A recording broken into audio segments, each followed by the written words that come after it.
জুম্মা মুবারক। আজ হলো পবিত্র জুম্মার দিন, তাই সকলকে জুম্মা মুবারকের শুভেচ্ছা জানিয়ে শুরু করলাম আজকের ভিডিওটি। আসসালামু আলাইকুম। হ্যালো ভিয়াস, কেমন আছেন আপনারা? আশা করি আল্লাহ তাআলার অশেষ রহমতে ভালোই আছেন। আলহামদুলিল্লাহ, আমিও ভালো আছি। বরাবরের মতো আজও চলে আসলাম আপনাদের মাঝে নতুন দিনে নতুন আরেকটা ভিডিও নিয়ে। আমার ইউটিউব চ্যানেলের পক্ষ থেকে আপনাদের সকলকে আন্তরিক অভিনন্দন এবং মুবারকবাদ। চলুন তাহলে আজকের ভিডিওটি শুরু করা যাক। ভিয়াস, দেখুন তো আমার সামনে যে ফুলগুলি দেখতে পাচ্ছেন, এগুলো কি আপনাদের দেখতে ভালো লাগছে? আমার কাছে কিন্তু দেখতে খুবই ভালো লাগছে, তাই আপনাদের মাঝে একটু শেয়ার করে দিলাম। যেহেতু আমার দৈনন্দিন ব্লগে আমার কোনগুলো ভালো লাগে আর আমার লাইফস্টাইল কী সেটা আপনাদের মাঝে শেয়ার করে থাকি, তাই এই ফুলটি আজকে হাঁটার পথে দেখতে পেলাম, তাই ভালো লাগলো, এই কারণে আপনাদের মাঝে শেয়ার করা।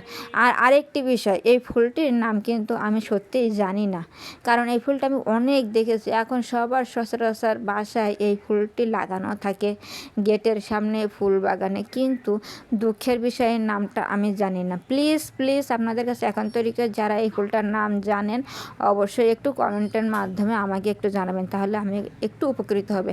তা ভিউয়ার্স, যারা আমার এই ভিডিওটা দেখা শুরু করেছেন কিন্তু ছোট্ট একটি লাইক দিতে ভুলে গেছেন, আপনাদের কাছে আমার একান্তই রিকোয়েস্ট, প্লিজ প্লিজ আপনারা লাইক দিয়ে আমার ভিডিওটা দেখা শুরু করবেন আর আপনাদের মন্তব্য অবশ্যই কমেন্ট সেকশনের মাধ্যমে জানাবেন। তারপরে ভিউয়ার্স, চলে আসলাম বাসায়। এই যে আমাদের পেয়ারা গাছ কী জন্যই দেখাচ্ছি, এই একটু দেখুন না ভিউয়ার্স, কী জন্য আপনাদের দেখাচ্ছি। এই যে পেয়ারা গাছের ছোট্ট ছোট্ট পাতাগুলি এই যে উঠানে পড়ে, আর এই যে ইটের যে ফাঁকা আছে এই ফাঁকার ভিতরে চলে যায়। এইগুলো সকালে উঠে ঝাড় দিতে যে কি বিরক্তই লাগে না। মানে আমাদের উঠানে ইট পাতানো, আর সেই ইটের ফাঁকের ভিতরে এই পাতা যে যে বসে থাকে, আর এইগুলো ঝাড় দিতে যে কি মানে কি বলবো, মিজাজটা সকালবেলা উঠে এই পাতাগুলি দেখে এত খারাপ লাগে যে কীভাবে ঝাড় দেবো। যদি সমান উঠান হতো তাহলে ঝাড় দিতে কোনো সমস্যাই হতো না। এই যে ইট দেওয়া, এইটাই হচ্ছে সমস্যা। উঠানে কিন্তু অন্য কোনো ময়লা নেই, শুধু এই যে গাছের পাতাগুলি দেখতে পাচ্ছেন, পাতাগুলি কত ছোট ছোট, এ সহজে ইটের ফাঁকার ভিতরে চলে যায়। আল্লাহ রে, কী করবো ভিউয়ার্স, আপনারা কি কোনো পরামর্শ দিতে পারেন?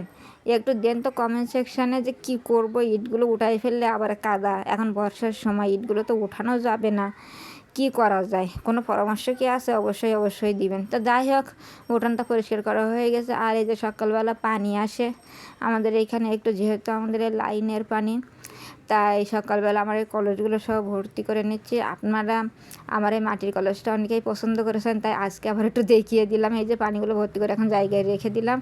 তারপরে সকালবেলা ওই যে এখন রৌদ্র বেরিয়ে গেছে, তাই আমার এক ভাইজিকে সাথে করে নিয়ে এই যে কাঠগুলি আমি এখন রোদ্রে দেবো। যেহেতু এই এক্ষুনি মাত্র রোদ আসা শুরু করেছে, একটু পরে এখানে টানা রোদ, তাই আসা যখন শুরু করেছে কাঠগুলো আগের থেকে দিয়ে নেই সায়ে সায়ে।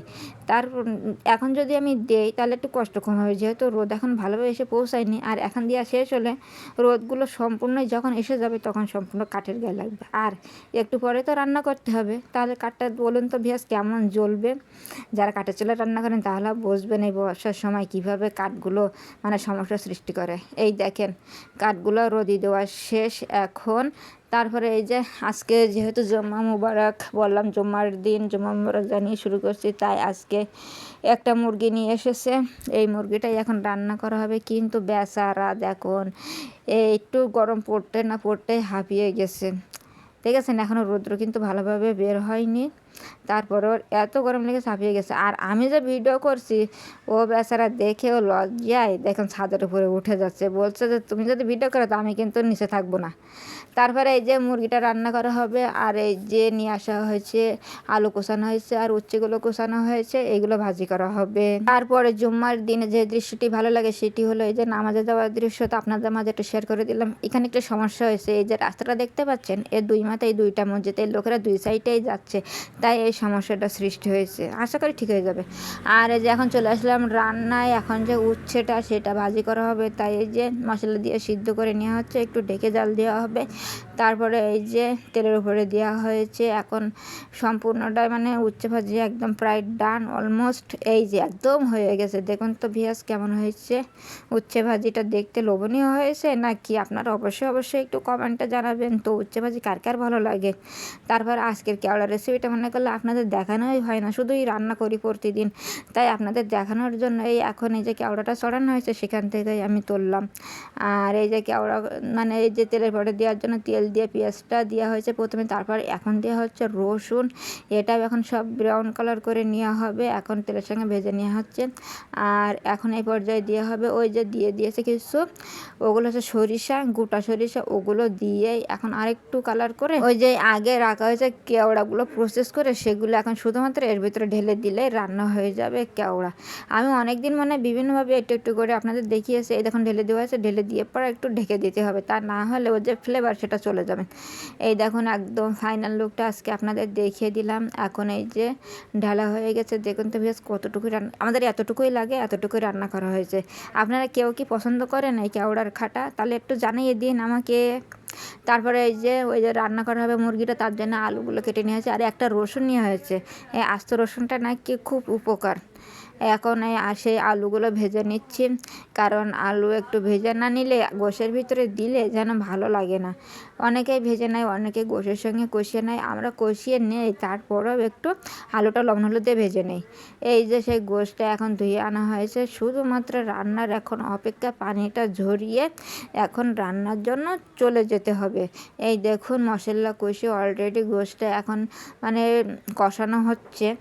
মশলা তো কষানো হয়ে গেছে, আর সবাই তো জানেন যে মশলাটা কীভাবে কষাতে হয়, গোশ কীভাবে রান্না করতে হয়। আমি তো রান্নার রেসিপি দেখাই না, আমি শুধু কী রান্না হয়েছে আমাদের সেইটাই মানে দেখাই শুধু। তাই সেইটাই দেখে দিলাম। এখন একটু ডেকে ডেকে কষিয়ে নিতে হবে। আর এ পর্যায়ে এসে আলুগুলোও এখন এই যে কষানোর সময়, সেই সময় কিন্তু অ্যাড করে দেব, তাহলে ভাজা আলুটা কষানোও হয়ে যাবে। এটি খেতে কিন্তু মজাই লাগে, কারণ গোশটাও কষানো হবে, আলুটাও কষানো হবে, মশলার ফ্লেভার আলুর ভিতরে ঢুকে যাবে, একইভাবে কষানো হয়ে যাচ্ছে। এখন কষানো শেষ, এখন পরিমাণ মতন পানি দিয়ে দেওয়া হচ্ছে যতটুকু আমাদের প্রয়োজন। আর আজকের একটু ঝোলটা পাতলাই হবে, যেহেতু আমরা আমাদের ফ্যামিলিতে সবাই ঝোল খেতে পছন্দ করি, তরকারি হোক আর গোশত হোক, যে কোনো কিছুতেই আমরা ঝোলটা বেশি পছন্দ করি। তাই সেই ঝোল পছন্দের জন্যে দেখুন কতগুলি ঝোল দেওয়া হয়েছে। আর দেখুন তো কালারটা কত সুন্দর হয়েছে, কালারটা সুন্দর হয়েছে না? আপনারা অবশ্যই বলবেন কত সুন্দর লাল টকটকে করছে কালারটা। এখন আবার একটু ঢেকে জাল দিতে হবে, যেহেতু এখন পানি দেওয়া হয়েছে। এই দেখুন রান্নাটা প্রায় শেষের পথে, ঝোলটা কমে এসেছে, অনেকগুলো ঝোল দেওয়া হয়েছিল আর অনেকগুলো কমে গেছে। গোশত একদম রেডি, এখন শুধু নামিয়ে খাওয়ার অপেক্ষা। এই দেখুন ফাইনাল লুক দেখিয়ে দিচ্ছি। ভিয়াস দেখুন তো কালারটা কেমন হয়েছে, দেখলেই তো মনে হচ্ছে অনেক সুন্দর হয়েছে। হ্যাঁ, গোশটা আজকে সত্যি সুন্দর হয়েছিল, আমি খাওয়ার পরে ভয়েস দিচ্ছি তো তাই সেটাই বলতে পারলাম না। অবশ্যই খুব সুন্দরই হয়েছিল। তারপরে একটা মানে চৌকি মতন আছে, খাট। এটা আমাদের মানে ডাইনিং স্পেসটা খুবই ছোট, খাওয়ার সময় এটা আমাদের ইউজ করতে হয়। মানে এইখানে অনেক কিছু মানে ভাত তরি তরকারি প্রায় এখন এরপরে রাখতে হয়, দুই একজন এরপরে বসে খায়, আমাদের ফ্যামিলি মেম্বার বেশি তো, তাই ওই যে ডাইনিং টেবিলে ধরে না, তাই এটাও একটু ইউজ করা হয়। আর এরপরে বিছানা দিলে বিছানা নষ্ট হয়ে যায়, তাই এইটা সবসময় মুছে সুন্দর করে এর উপরে ভাত তরি তরকারি নিয়ে দুইজন কি একজনের পরে বসে, আর চারজন হচ্ছে টেবিলে বসে আমাদের হয়ে যায় খাওয়া। তাই এখন যেহেতু রান্নাবান্না শেষ, খাওয়া দাওয়া করতেই হবে, তাই এটা একটু পানি দিয়ে মুছে নিলাম।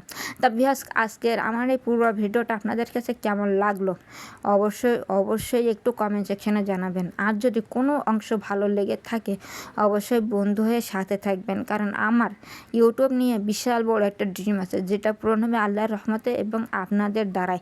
আপনারা সবসময় আমাকে একটু সাপোর্ট দিয়ে সামনে এগিয়ে নিয়ে যাবেন, এইটাই আপনাদের কাছে একান্তই রিকোয়েস্ট। আপনারা আমাকে আগিয়ে নিয়ে যেতে হলে একটু লাইক কমেন্ট শেয়ার করবেন, এটাই যথেষ্ট। আজ এই পর্যন্তই, আল্লাহ হাফেজ, আসসালামু আলাইকুম।